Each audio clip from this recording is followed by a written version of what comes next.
वडोदरा में हुई हरनी बोट दुर्घटना मामले में और 2 आरोपियों की गिरफ्तारी की खबर सामने आ रही है। दरअसल 6 आरोपियों की गिरफ्तारी बाकी थी, जिसे ढूंढने की कवायद पुलिस की ओर से की जा रही थी।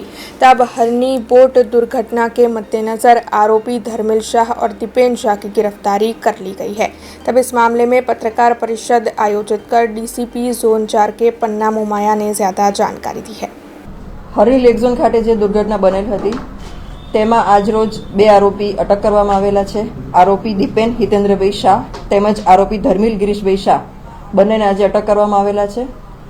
બંને આરોપીઓ મુંબઈ હતા અને ત્યાંથી વકીલને મળવા આવતા હતા ત્યારે આપણી ટીમે એ લોકોને ચકલી સર્કલ પાસેથી અટક કરેલા છે અને એ લોકોની પૂછપરછ ચાલુ છે। આવતીકાલે કોર્ટમાં રજૂ કરી અને ફર્ધર રિમાન્ડની કાર્યવાહી કરવામાં આવશે।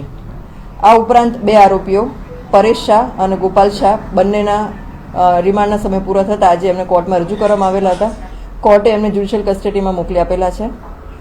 એફએસએલનો રિપોર્ટ આવી ગયેલો છે અને એફએસએલના રિપોર્ટમાં જણાવવામાં આવ્યું છે કે બોટ ઓવરવેટના કારણે એમાં આ દુર્ઘટના ઘટી છે। આ બનાવનું કારણ ઓવરવેટ હતું તેમજ બાળકોને જે લાઈફ જેકેટ પહેરવામાં નહોતા આવેલા તે પણ એક મુખ્ય કારણ જણાવેલું છે।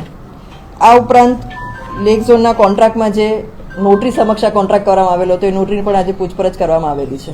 તે બાબતે નથી કીધું એફએસએલે, પરંતુ જે કારણ આપણે તારણ જે પૂછ્યું હતું કે આમાં શું કારણ હોઈ શકે એમાં એ લોકોએ કીધું છે કે ઓવરવેટના કારણે, એટલે જે બોટની ક્ષમતા છે એનાથી વધારે વજન એટલે વધારે બાળકો અથવા તો વ્યક્તિઓ એ લોકો બેસાડેલા હતા એના કારણે આ બનાવ બન્યો છે એવું એફએસએલનું કહેવું છે। अब खबरों से लगातार अपडेट रहना हुआ आसान।